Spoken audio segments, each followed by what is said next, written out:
Good evening, class. My name is Andrew Hopkins, and I did interviews of two students who were categorized in Generation Z. So, the bio of the two students that I interviewed were one, Micah Timms. Micah is a 17-year-old high school senior who attends Central Baptist Church in Brighton, Tennessee. Micah likes to play video games, hang with people, and even tell funny jokes. Micah plans on attending the local community college here in town after he graduates. The second student that I interviewed was Sam Harks. Sam is an 18-year-old senior who likes to spend his time playing sports, hanging with his girlfriend, and working overtime with the local grocery store here in town. Sam is wanting to go immediately into the workforce when he graduates. So some insights that I pulled from the first interview, known as Interview A, which was Micah Timms. Before we begin, I just want to clarify that Micah Timms is a believer. He is a Christian. He does attend a local church. Micah Timms has stated that community was something that he valued most. Micah also stated that what brought him spiritual satisfaction was reading his Bible, worshiping, and or teaching and preaching within his youth group. But, unfortunately, Micah stated that his church makes him feel welcomed, but it can also feel hard to belong, as it seems that if you do not know the right people, you can often get left out. Sam, known as Interview B, gave us some insights as well. Sam stated that he had valued hanging with his friends and his girlfriend. Sam also likes working at his job and making money. Sam stated that he did not really know what brought him spiritual satisfaction other than hanging with his friends. And finally, Sam stated that the church could make him feel more welcome by not judging or condemning him. So we kind of saw within our interviews that they were different, but they were also very similar in two of the things that both of our interviewees wanted and desired. Both of my interviewees had some different answers to the questions I asked them, but also there was found a common ground in valuing community and wanting to belong within each person's view. So each person that I interviewed, they wanted this desire, this need to have authentic and real community. And one of the things, like we see here, they desired was authenticity. They want someone to be real with them and not to kind of hold back with telling them things or being truthful with them.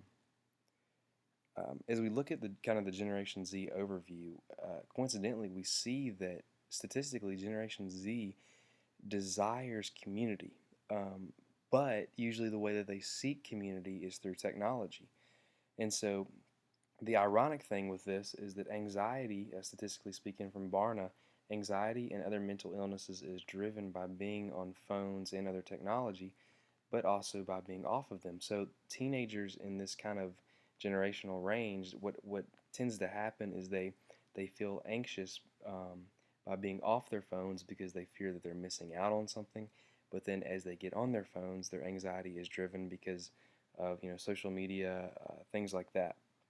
The main platforms that Generation Z uses are Snapchat, TikTok, Instagram. Usually Facebook is kind of more for the older generations because they tend to kind of just look at pictures. Gen Z also desires authenticity. We saw that within Interview A with Micah, he stated that his own church struggled to welcome him into an authentic community, while Interview B, Sam stated that the church could be more authentic with him by not being judging or condescending. So for me, that's something that kind of bothered me a lot, as Micah, who is a believer, struggles with having actual authenticity within his own church. So that makes me think that how hard would it be for Interview B, Sam, to come to the church, and Sam desires authentic community, but it would kind of be hard for him to kind of plug in as well if it was hard for Micah to plug in. Generation Z also desires immediacy. This means that if you do not catch their attention immediately, that what they're going to do is they're going to move on to the next best thing. So if you have this generation that's visiting your church or engaging with you in a particular thing, if you're not catching their attention immediately, the way that they're wired with the need and desire for technology is they're just going to kind of move on to the quote-unquote next best thing. Gen Z has an interesting view of the church. They view that the church does not pertain to them or some of the issues that they endure. And so this honestly can even relate to some of the Generation Zs who are believers. They think that some of the issues that they're enduring, that sometimes the church does not deal with them or acknowledge them. Christian students that are in this Generation Z category, they claim that they're often not taught how their faith is authentic and real in a tangible way, which in return can cause them to leave the church and even walk away from their own faith. See, the church is only here, they also think that the church is only here to help people by giving them a feeling of being better with their family and giving them a wholesome activity. So, some of the Generation Zs, what they think is that the church is just here to help them, whether it's usually more of a physical need of helping rather than a spiritual need. And then again, some Gen Zs, they think that the church is a country club for people to go to attend. As we kind of continue to look at the view that Gen Zs have of the church, I think that it would be smart for us to acknowledge maybe how we can shape and change the view that both of these students have made towards the church. I think our first one is we as a church must be welcoming towards all who attend and stop making it hard for outsiders to be pulled into our inner circle.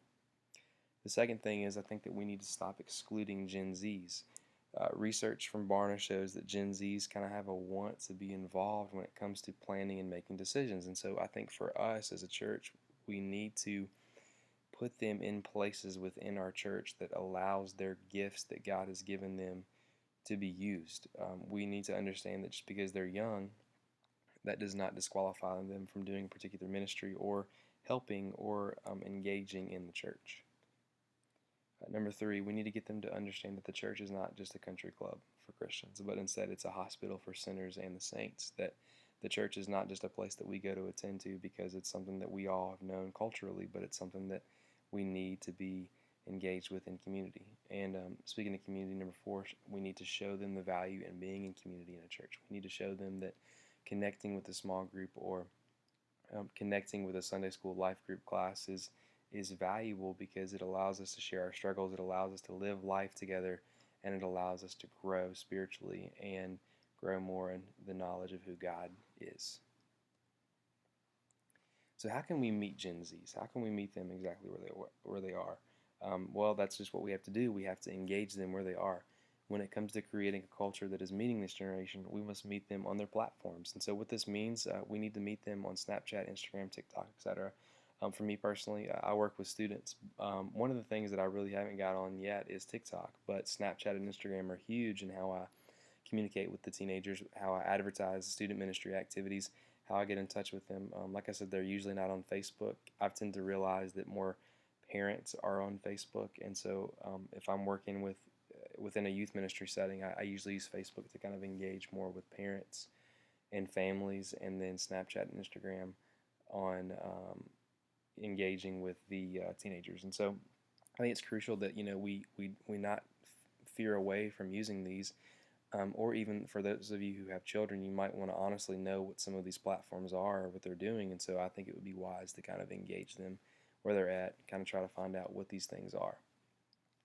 The next thing is we need to be able to teach biblical truth to deal with the issues that they're facing today. And so statistically speaking, like we had talked about, Barna has acknowledged the fact that with the teenagers being engaged on social media and different technological aspects that they're facing different mental illnesses and different social issues that they're seeing and hearing. And so I think that we need to be a church that is acknowledging this and meeting them exactly where they're at and teaching biblical truth to some of these issues that they're facing, such as social justice issues or such as mental issues, different things like that. We need to also love them where they're at, but we do not need to leave them there. So we need to meet them exactly where they're at in their setting, but we need to make it our goal not to leave them where they're at and to come alongside them and to push them to biblical truth. As we close, we see in Judges 2:10 it says, "And all that generations also were gathered to their fathers, and there arose another generation after them who did not know the Lord or the work that he had done for Israel."